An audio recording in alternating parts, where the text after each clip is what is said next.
महाराज जी, प्रातः स्मरणीय परम पूज्य संत श्री राम सुखदास जी महाराज जी के एकांतिक दर्शन का सौभाग्य करीब 32 साल पहले 2 मिनट के लिए पटना में मिला था। उसमें उन्होंने एक उपदेश किया, जीवन में 3 ही बातें, जानना, मानना और करना। जानना है अपने आप को, मानना है ईश्वर को और करना है सेवा, जिसको मैं अपने जीवन में धारण करने का मन बनाए रखा है। जिससे कभी भी मुझे किसी का सहयोग का मौका मिला या नहीं मिला, फिर भी मैं करता रहा। बट कोशिश भी किया कि महाराज जी कह रहे हैं कि इनका भाव यह आगे कि व्यवहार में महाराज जी कभी कभी मतलब असहजता सी महसूस होती है कि जितना हम अपेक्षा करते हैं दूसरों से, उतना दूसरों से अपेक्षा करते इसलिए जाना नहीं, दूसरों से अपेक्षा करते इसलिए माना नहीं, दूसरों से अपेक्षा करते इसलिए करना सीखा नहीं। अभी तीनों बात में तुम फेल हो। किसका प्रश्न है? तीनों बात में फेल हो। अगर अपने को जाना तो सब मेरे आत्म स्वरूप हैं, फिर उनकी अनुकूलता प्रतिकूलता की अपेक्षा क्या? अगर अध्यात्म को जाना तो द्वंद्व विमुक्ता, मान अपमान निंदा स्तुति सुख दुख से वो मुक्त होता है। पहली बात में फेल। माना, यदि माना सर्वतोभावेन श्री भगवान विराजमान है, निरंतर उनका स्मरण करना, निरंतर उन्हीं के भाव में रहना, तो जड़ चेतन जग जीव जत सकल राम में जान। हम किससे अपेक्षा कर रहे हैं? मान की, अनुकूलता की, थैंक यू की, धन्यवाद की। दूसरी बात में फेल। और करना तो आप नहीं करते, आपसे कराया जा रहा है। आप क्यों दुख सुख ले? जैसा कराया जा रहा है, जो ही प्यारो करे सोई मुहि भावे। अभी तीनों बातें समझ नहीं पाए, इसीलिए आपको ऐसा लगता। नहीं तो परमानंद के लिए हैं तीनों बातें। संत के मुख से निकले हुए वचन परमानंद प्रदान करने वाले। तो ठीक से समझो। आप अपने को देह मानते हैं, आप अपने को कर्ता मानते हैं, इसलिए आप दुखी हो रहे हैं। अगर आप अपने को जान जाए तो फिर सब बात बन जाए। अगर आप मान जाए सब बात बन जाए। मानो सब में भगवान विराजमान है, और सेवा तो भगवान के बल से हो रही है।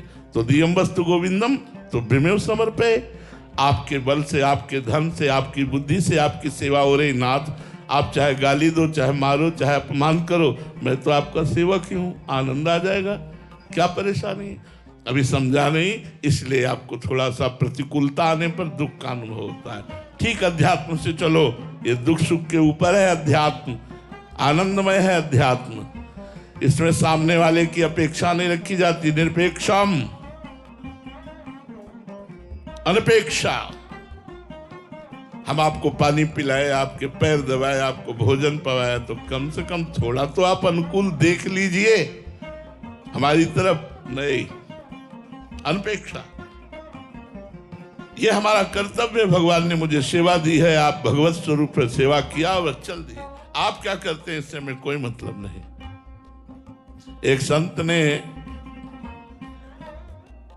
अपने शिष्य को उपदेश किया।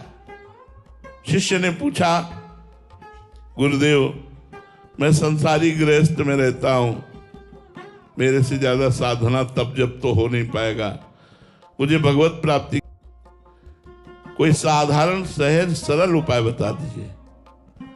तो उनका, रोज एक संत को भोजन पवाओ, भगवत प्राप्ति हो जाएगी। रोज एक संत को आओ, लाओ, चरणामृत उतारो, आरती करो, साष्टांग दंडवत करो, भोजन पवाओ, उनकी जूठन पाओ, तुम्हारा कल्याण हो जाएगा। पक्की बात, अमोघ बात बता दी। अब वो रोज संत लाते। कई वर्ष हो गए। एक दिन एक गांव में संत आए स्वतः, तो उनको तो संत प्राण प्यारे लगने लगे थे। अब सेवा करते करते वो दौड़ के गए, महाराज जी कल हमारे यहाँ भोग पाइए। संत जी आए, भोग पवाया, खीर और परोस दी। संत ने दोबारा जब खीर परोसने लगे तो बस उन्होंने फिर डाल दिया। जे डाला तो खींच के उनके तमाचा, चोर के उनके थप्पड़ मारा। खीर खा ली तो थप्पड़ मारा। जो खीर खा के उठे, वो साष्टांग दंडवत किए, हाथ जोड़कर जैसे संतों को विदा करते थे वैसे विदा किया। वो उसी गांव में रुके। दूसरे दिन शाम के फिर वो भगत जी गए, महाराज जी कल प्रसाद आप हमारे यहां ही पाइए।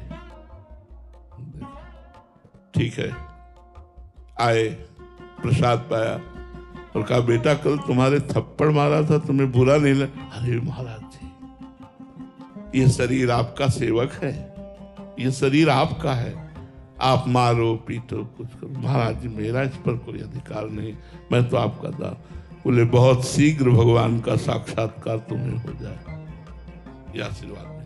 बहुत शीघ्र अब तुम्हें भगवान का साक्षात्कार होने वाला है, क्योंकि अब तुम योग्य हो गए हो भगवान के दर्शन के।